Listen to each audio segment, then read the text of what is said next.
Bloomberg Audio Studios. Podcasts, radio, news. We're really glad to be joined by Congressman Mike Lawler. The Republican from New York is with us now live from Capitol Hill. There is news of a deal on salt, a $40,000 cap. If that's real, Congressman, you managed to quadruple the current cap. Is that the kind of bacon that you can bring home? Look, this was a critically important negotiation. I was very clear for over 2 years that I would never support a tax bill that did not adequately lift the cap on salt. We put pen to paper yesterday, met with leadership, worked throughout the course of the day to come to an agreement that would lift the cap on salt and provide real and immediate and lasting tax relief for hardworking middle-class families. The agreement would lift the cap to $40,000 with an income cap of $500,000 that would be phased out. And anyone making above that would go back down to $10,000, which is the current cap.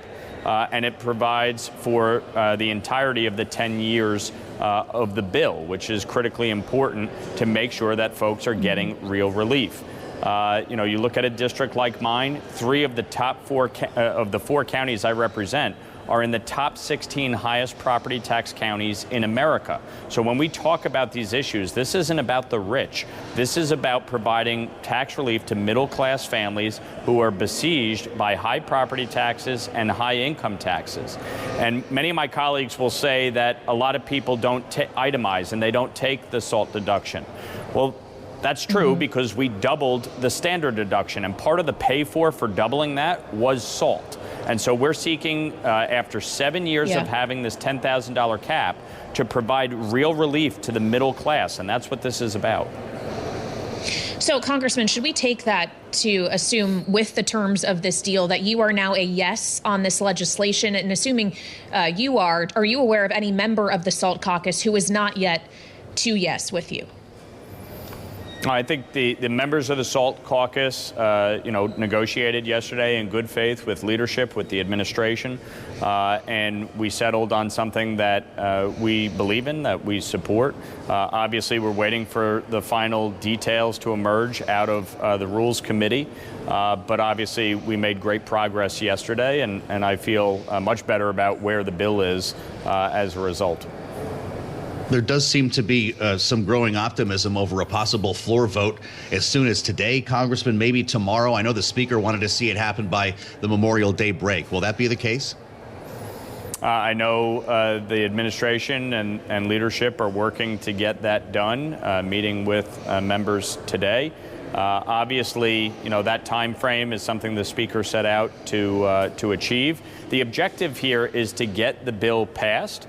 Ultimately to take effect, to make sure that we are providing real tax relief, that we are securing our border, that we are strengthening our military, increasing domestic production of energy, and protecting vital programs like Medicaid long-term, and cutting out the waste, fraud, and abuse, and making sure that illegal immigrants, for instance, are not receiving benefits, and taking away from the very people who rely on these programs, like the IDD community or our seniors or children. We want to protect this for the long term, get our fiscal house in order while providing real tax relief. That's what this bill is about.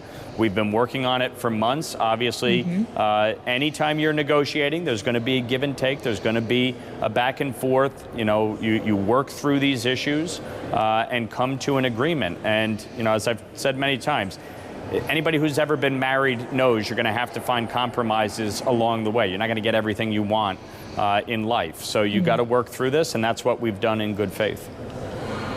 Well, and it's not just compromises within the House Republican Conference, but there also may need to be compromises made between the House and Senate, which will take up this measure next, assuming it can get off the House floor. Congressman, has the Speaker shared with you any assurances that the Senate will not make changes to the SALT deal that he just negotiated with you and your colleagues? This obviously has been a big topic of conversation, and I'll keep those conversations private, but I certainly know that the Speaker understands how important it is that this agreement remain intact.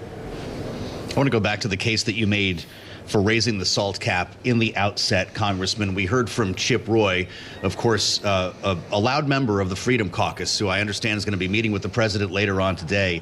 He suggested that leadership is buying, quote, a handful of seats with $350 billion in parochial tax subsidies in the form of SALT. Is it possible to have a conversation with someone who holds that point of view, or are you counting him out?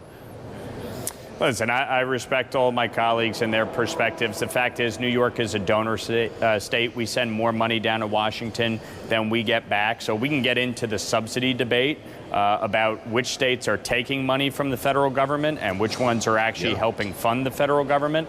But the fact is that New Yorkers should not be double taxed. They should not be penalized for living in a high tax state.